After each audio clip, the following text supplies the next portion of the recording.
Entre las efemérides importantísimas para esta fecha, hace 14 años nos sorprendió a todos la caída de un avión. Y pues se da frecuentemente,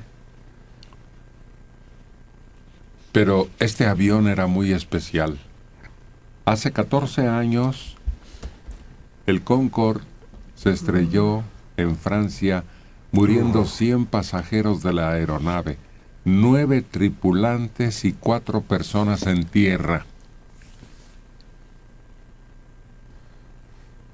Se perforó uno de los neumáticos cuando éste se encontraba a una velocidad de 300 kilómetros por hora en tierra. Explotó y uno de los trozos golpeó uno de los tanques de combustible, que provocó una onda de choque que hizo reventar una válvula que causó fuga de combustible. Eso, unido a chispas provocadas por el cableado que se había unido a las chispas, provocó un incendio en un motor.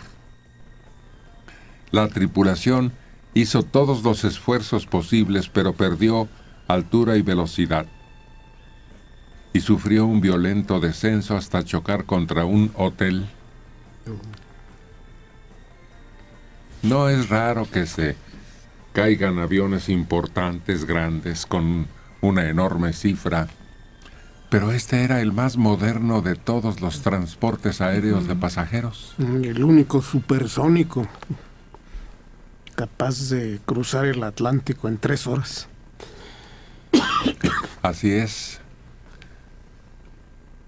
De gran lujo, porque solo personas con negocios importantes o con cantidades suficientes para cubrir las cuotas, que era un transporte tal vez el más caro. Sí, hasta ese momento. Costaba más que la primera clase en el avión normal. Y en este avión bajaban muchas personas que ya estaban retiradas de sus actividades laborales y que hacían este viaje por el puro placer de viajar en el avión más rápido. Había alemanes y de otras naciones europeas. Aquí lo veíamos, hacía escala en México, y al pasar sobre ciertas áreas, su velocidad disminuía. Pero era fácil de identificar, porque parecía un ave. Tenía una especie de pico, ¿no? Una forma muy pronunciada en lo que era su punta, su final. Que se movía. En el momento del aterrizaje se abatía para que el piloto pudiera tener un radio de acción en cuanto a visibilidad más amplio. Y era muy estridente, muy fuerte el motor, y esa fue la principal queja en todos lados. Pues no era el ruido, sino el romper esa barrera que existe ante un proyectil de esa velocidad. Pero solo ocurre un segundo. Este tiene un motor extraordinariamente duro, aún en el despegue o en el aterrizaje. Puede ser. Sí, pero romper la barrera del sonido era lo que causaba un estampido que fue el principal argumento en un debate contra él. Y salía muy caro, ¿no? También decían que ya no les era como costeable el realizar los viajes en este tipo de avión. Y creo que después de que choca, que se estrella esta vez en París, es ya el último viaje que se da del Concorde, si no me equivoco. Había otro, pero lo retiraron al poco. En poco tiempo. El inglés. Está en exhibición ahora. Yo creo que es el avión que más interés despierta ahorita entre quienes visitan museos de ese tipo. Tanto el Concorde como el Ganso, ¿cómo se llamaba aquel? El avión más grande del mundo que construyó Howard Hughes. Hughes. Sí, era el Ganso, ¿no? Sí. Que además despegaba en forma acuática, era Es cierto, era muy pesado, ¿no? De madera, acuaplano. porque en ese tiempo no había material suficiente para construirlo, y lo hizo de pura madera. Madera Y de existe balsa. esa, que es la más ligera, ¿no? Sí. Sí, entonces pues era un monstruo. Y logró volarlo un pequeño espacio. Yo creo que esos dos y el de Lindbergh es el que más interés puede despertar, porque también ese se convirtió en un hito en la historia de la aviación. Y ahora hay otro que puede llevar una gran capacidad de pasajeros, que incluso tiene varios pisos en su interior. Lo utilizaron en una película donde sale Judy Foster, que se hace un secuestro dentro del avión. Aerobús gigante. Ajá, Airbus, ese. Y tiene varios pisos, cuenta con una cantina, o sea, ya detalles de mucho lujo. Pero los más grandes que vuelan en este momento son los rusos. Los de carga, sobre todo. Antonov. Son gigantescos así. Es prácticamente una ciudad voladora. Cuando el Concorde sale, mucha gente pensaba que iba a tener un alto grado de contaminación.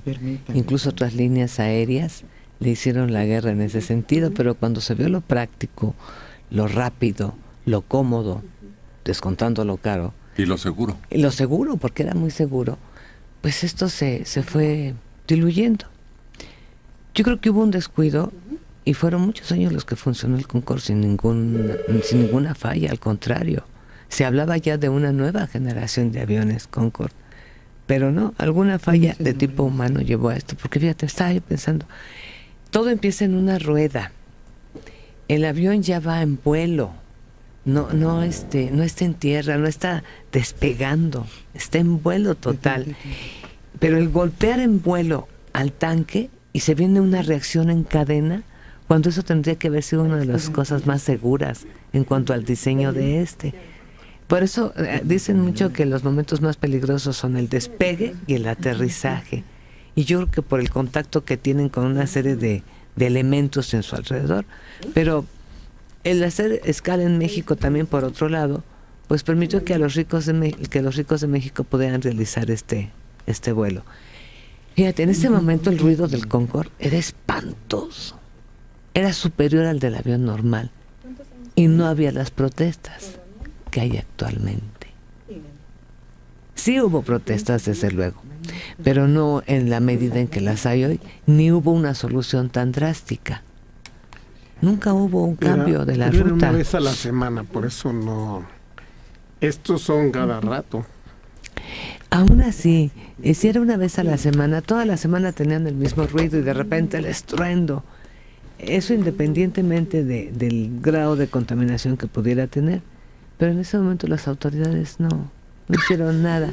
Y yo creo que en gran medida por la promoción turística que esto representaba, que un vuelo directo viniera desde París a México, de esta dimensión tan Era un cara. sueño. Sí, totalmente, nos ponían en el primer mundo. Pues desafortunadamente ya es historia. Hace 14 años se cerró su libro del Concorde.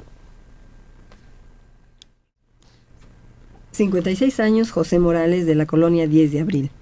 El Concorde fue de diseño anglo-francés. Lo planearon desde 1965 y su primer vuelo en 1969. Solo 2 líneas aéreas lo tenían en servicio, British Airways y Aero France. Los rusos tenían un modelo casi idéntico. En una exhibición aérea, este Concorde ruso tenía 2 alas pequeñas adicionales en la parte delantera y le llamaban el Konkordsky. En forma irónica, en un vuelo subió tan vertical que cayó al suelo y se destruyó. Por fortuna no llevaba pasajeros. Los rusos no volvieron a experimentar con este tipo de aviones. Ernesto Herrera tiene 64 años. Perdón. La razón de que quitaran el Concorde no fue el ruido, sino económica, porque las fábricas norteamericanas se sintieron amenazadas ante el consorcio inglés-galo. porque en Estados Unidos hay a diario vuelos que rompen la barrera del sonido. Además, otro consorcio es la que fabrica los Aerobús, que son aviones grandes y económicos, consumen menos combustible, su tecnología es más económica y varias líneas aéreas lo tienen. El avión carguero más grande que ha existido es ruso y se llamaba Andronov Tupolev. Sí, pero ¿no hay otro avión de pasajeros supersónico? Sí, los americanos, la Douglas estaba desarrollando uno más grande que el Concorde, pero lo sacaron, le quitaron el financiamiento del oficial y se detuvo. Y no competían, Estados Unidos no competía contra el consorcio europeo. No, además era una especie de alianza comercial entre Inglaterra y Francia. Y fue lo que los tronó. Se les acabó el dinero, era muy costoso y la cantidad de pasaje era muy exiguo. No llenaba la solución de la economía. Sí, no compensaba, no era proporcional la inversión y la ganancia al usuario. Y nada más aclararle a don Ernesto, a José, que no sé cuál, ya me perdí, uno de los dos, que no se canceló el Concorde porque hiciera ruido, ¿eh? No, nunca se dijo eso. Hubo otros factores y es a partir del accidente que la compañía decide cancelar ya estos vuelos o perder la ruta. A raíz del percance, se redujo más todavía la solicitud de pasaje. Sí, ¿quién va a querer ir? No, ya no. Hay miedo. Y tomas precauciones. Y si te sale tan caro y corres ese peligro, pues te vas en la ruta normal, en un avión normal. Y la diferencia la puedes pagar en primera y ya.